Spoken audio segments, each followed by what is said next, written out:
So, I'm doing a thing. This is the first time that I'm doing this, so apologies if it is a bit choppy. I'm doing this thing where I'm going through all the games that I've had in my backlog for years, with the goal of eventually telling people that I've absolutely got nothing that I need to play. Or, you know, whatever gets my brain to stop thinking that I'm actually wasting my time, when I absolutely should be studying computer science. So yes, this is how I've been spending my time. I'm very sorry, Kenny, but that object-oriented programming assignment is definitely going to be a tiny bit late. Wolfenstein the Old Blood is the first chronologically in the new Wolfenstein series, and it takes place in both Castle Wolfenstein and the nearby village of Paderborn. Situated in the lovely German Alps, it's amazing that there isn't more tourism around these parts, considering how much there is to see. The beautiful views, the peak German architecture and engineering, zombies, and an ancient evil that could very well destroy the world if the Nazis don't cock it up. In this game, you play as William $2 Gobby at the Breakwater Blazkowicz in early 1946, with the mission of obtaining a folder that has the location of Death's Head's compound, the main villain of both games. Finding this folder could very well swing the tide of war in favour of the Allies, and unfortunately, we're the only man for the job. Which, now that I'm thinking about it, honestly makes a lot of great sense, just looking at him, considering he's basically a walking, talking brick shithouse that eats patriotism and shits freedom on a near-hourly basis. Even though I just described him as possibly the clunkiest man alive, rivaled only by the physical manifestation of Cyberpunk on launch, that is surprisingly not the case. Putting aside how many graphical problems there are with all the textures in this game, because it was for some reason built on an engine made specifically around the constraints and restrictions of the 7th generation, but you know, for 8th generation hardware, this game looks and feels great, for the most part.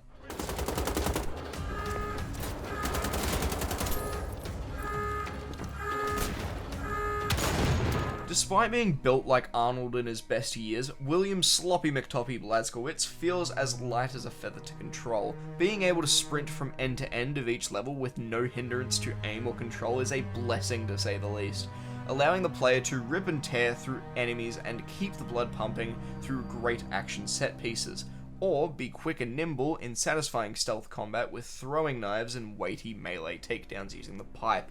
Neither playstyle should really be excluded from the party, given there's always a need for certain playstyles over others, and that remains true through the Old Blood. Skulking through the tight corridors of Castle Wolfenstein and the open streets of Paderborn feel just right for sneaking around in, as much as they feel right for open firefights. I can't stress enough how satisfying combat feels in this game. Regardless of playstyle, there's always a satisfying way to play. Some of my personal favourite moments in this game come from quickscoping Nazis with the marksman rifle, blowing up shotgunners with a precise shot to their back to blow up the explosive tank, or taking down super soldiers in mere seconds with a couple shots to their weak spot. No weapon feels useless in the Old Blood. Both games offer a massive assortment of weapons to use, with only really a couple differences between them. Players can absolutely steamroll through the game using only ARs if they really want to, but it's your choice if you want to have a good time, or get donkey punched every fight because you use the wrong tool for the job. Shotguns are exceptional for dealing with waves of enemies like shambling zombies in Chapter 6 or the occasional charging dogs. Assault rifles and the marksman rifle for mid to long range combat are incredible. Specifically the marksman rifle for shotgunners and super soldiers as mentioned previously, and the assault rifle for general combat and wave clearing. And finally the pistol for a quick alternative if ammo is scarce and you can tap heads no problem. Some fucking joke about a point and click adventure. These are only regular combat situations that you might find yourself in playing. I haven't even talked about when the game forces you to improvise and use the best tool for the job in a set piece. Like when you're on the cable car coming down from Castle Wolfenstein and you're forced to use the marksman rifle to snipe everyone. It isn't just combat that works like jam on scones though. No Wolfenstein game would be complete without a banger soundtrack, and Mick Gordon delivers in spades on that one, giving us a brilliant percussive soundtrack to immerse ourselves in, which, as incredible as it already is, it somehow manages to get better, being bolstered by the incredible sound design of the weapons.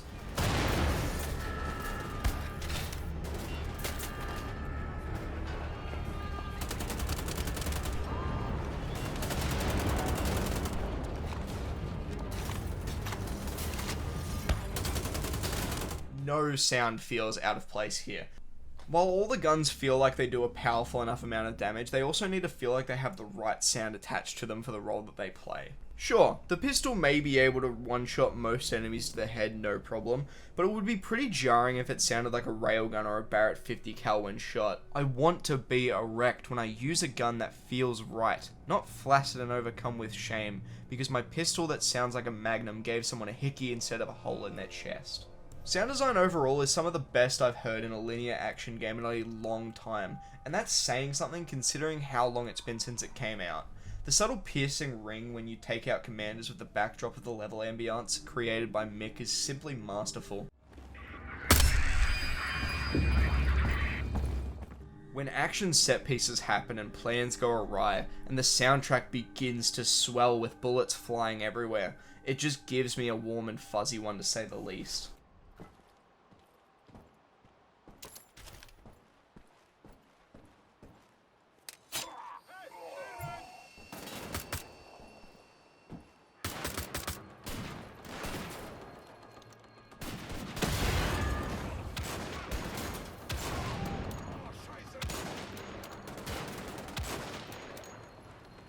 None of this is to say that I have no problems with these games though.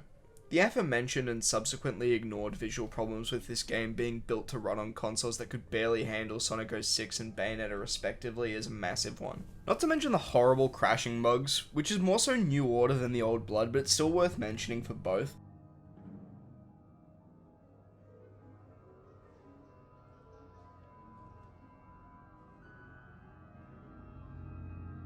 And the weird post-processing that tries to make up for an engine that isn't up to scratch. That really is it though. I tried looking for more things to hate other than the obvious length and less globe-trotting adventure, more German Alps sausage party vibe the game has, which I can't really call a complaint because although I would like more, it fits too well into the themes the game is going for. But it's obviously something that some people would have a problem with. Most of the shortcomings in the game really come from the engine and how unoptimized a lot of things are in these games.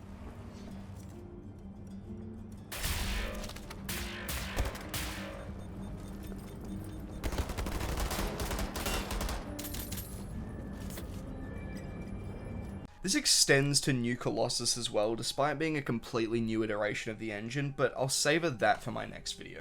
One addition that I wish they added to New Order retroactively is the challenges. Going back to iconic parts of chapters where you're locked in an arena and trying to get the highest score you can before moving on to the next one. These were a lot of fun and really emphasize the skill ceiling these games have on higher difficulties. Even though I'm a god tier gamer with the best aim known to man rivaling the best CSGO player of all time, Mo. Are you fucking kidding me right now? What just happened? I'm changing my crosshair. These challenges were genuinely tough and had me on my toes quite a lot. Enemies spend a lot of time flanking you and pre-firing you in case you decide to peek out or god forbid run for cover somewhere else. Enemies feel like they have a brain and will try to cheese you whenever possible on higher difficulties. That's why there's such an emphasis on weapon variety and using the right tool for the job. Levels and arenas feel far more open than in other games, allowing for more flanking than usual. There's several entrances to most areas, and all of these entrances loop into each other and out of each other. It becomes close to survival horror with the amount of sneaking up that enemies do. Unfortunately, like I said, this mode isn't in the New Order, which is a massive shame. But then again, the Old Blood feels like it had this mode in mind when they made the arenas, as it certainly feels far easier to flank in. Speaking of the New Order, I do think it's about time we actually looked at it. Despite not being on the backlog of games to play, it'd be pretty dumb of me not to at least mention my experience with it. All in all, it's a pretty similar experience to the Old Blood, with a mostly reskinned arsenal and a futuristic diesel punk aesthetic with exosuits and lasers. Instead of the rustic German villages and harsh concrete architecture, you could curb stomp just about anyone on American History X style. Shotguns now have a ricochet mode in New Order, which, oh my god, I would fucking master that piece, that's for sure.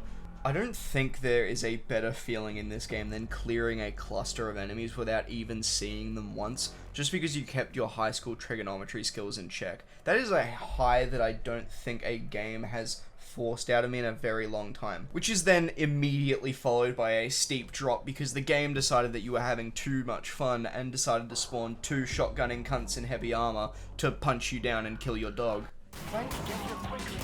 Capture and bring our people back. Just keep moving. Hurry!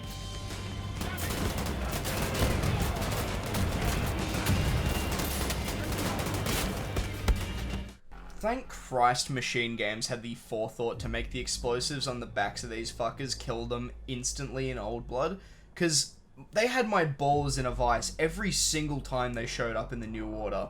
I haven't even begun to talk about my favourite new addition to the game, the Laser Craftwork, a multi-tool with the ability to both kill Nazis and progress levels. Some of the upgrades that this thing gets turn it into an absolute fucking monster. The fully charged shot with the scope upgrade decimates most enemies in the game, and is the only way that I dealt with super soldiers through most of the latter half of the game, because it's pretty much a one-shot kill. Not to mention the reflector as well, which gives us more reason to use our Year 12 general math trigonometry skills to get kills from behind cover using walls to reflect our bullets. I've got to say, coming back to these games after so many years feels like a massive breath of fresh air. It makes me want more special story-driven shooters like these. It doesn't feel like we get too many nowadays, and don't get me wrong, I love Doom 2016 as much as the next guy, and I've heard Eternal is just as good, if not better, but I can't count the amount of shooters that I've played recently that have me feeling sad rather than excited. I know what this industry is capable of when given the right people and push behind it. Despite being the brunt of a joke earlier in the video, and a joke in the industry over the last couple of years, I do genuinely think the closest the industry has come in terms of AAA games feeling exceptionally special is Cyberpunk 2077. And I can already hear people saying that I'm huffing insane amounts of copium, but I do genuinely believe it. Every ounce of it has attention to detail and evidence that it was made with care, just like Old Blood and the New Order. Everything about these two games was specially handcrafted with a keen eye for detail. I just feel like we're missing that nowadays, and I think it says something is pretty wrong with the industry when one of the most broken and buggy games we've ever seen launch has turned into one of the best examples of a shooter being truly exceptional in recent memory. I love these games a great deal. I just wish I played them in reverse order when I first played the New Order back in 2014. It really is the perfect starting point for the series. You go from blood-pumping solo journey that doesn't really feel like it's got any cooldown, to a globe-trotting adventure with William Knob Slob Blazkowicz and the fellas. And both games work because of this inherent lack of cooldown and familiarity, respectively. It's unfortunate that the game Machine Games decided to start with is the New Order, but if it meant that we got the Old Blood at all, I'm eternally grateful for that.